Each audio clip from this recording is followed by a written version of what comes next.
Hi everybody, it is today's rapid fire summary of what's going on in Florida with COVID-19. The date is April 3rd, 2021. And I am, of course, Rebekah Jones, whistleblower, geographer, etc. So Florida has now banned COVID-19 passports, which seems like a move to stifle or just outright deny the opportunity for any legitimate discussion about whether or not they might be important. Florida could always decide not to participate, but an outright ban makes it limited as to how much value vaccine passports from other states or countries would have in the state. We know that one of the most vaccine hesitant groups is the middle to alt-right. 40% of Republicans have said that they will not take the vaccine. So DeSantis banning passports only further instigates a dangerous movement of anti-vaxxers that encourages vaccine hesitancy and could cost lives and allow the spread of more transmissible, more infectious variants of the virus to spread. But DeSantis has never cared about lives, it's always been about money. So Florida continues to have one of the highest rates of infections and new cases in the country. Last week, they were among the worst for new hospitalizations per capita, new cases per capita, and test positivity per capita. Age group 18 to 34 increased more than 15%, and under 18 increased nearly 10% over the previous week. Younger persons have been locked out of vaccine access so far this year in Florida, but starting Monday, April 5th, all persons 16 and older will be able to get the vaccine, so please make your appointment and make sure you get in that line. Spring break recently occurred in Florida, but there's currently no count of how many people brought the virus in with them or caught it in Florida and took it home. You need robust contact tracing for that, and Florida doesn't participate in that process. I was diagnosed with COVID-19 in Florida for the first time last January, or this previous January, and still have not received a call from a contact tracer. Going on to schools now, we have nearly 100,000 cases in Florida's K through 12 schools that are confirmed by the Florida Department of Health. And of the 5,621 schools in the state, not one has gone without a case of COVID-19. Every single school in the state of Florida has reported at least one case of COVID-19. 85% have reported more than one case of COVID-19.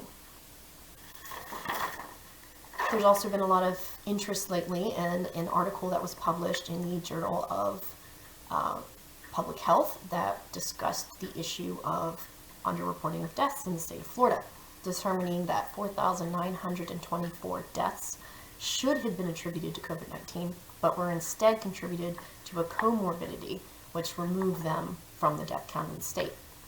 Comorbidities could be anything from diabetes to heart attacks, which we know COVID-19 can cause, and these ones were eliminated for that purpose. So this is not your standard, the number of how many people died in excess of the previous year. These are ones with COVID-19 related deaths. As a geographer and a researcher with experience in analyzing post-disaster death counts, this is something that is extremely important. One thing that this study did not include was a robust calculation of indirect deaths. So those who in a hurricane, let's say, die from heat exhaustion a week later from not having power, or not having power led to the failure of one of their necessary medical devices. Carbon monoxide poisoning, like happened in the freeze in Texas several months ago. Those are not considered direct deaths because they weren't caused by the event themselves, but those people would not have died if the event had not occurred. In the context of COVID-19, these would include people who had heart attacks or strokes but did not get life-saving medical care due to fear of going to the hospital. And currently that number is estimated by the CDC to be 40,475 in Florida, which is 6,236 more than the state currently reports. And the CDC data is always several weeks behind with the state. So that is where we are today. Hopefully good things will be happening now that vaccine access has been open to everyone who can safely get it. We are seeing good progress in trials of people aged 12 to 15. Hopefully that will be out there and people will be able to get it soon. Home antigen tests were recently authorized by the FDA.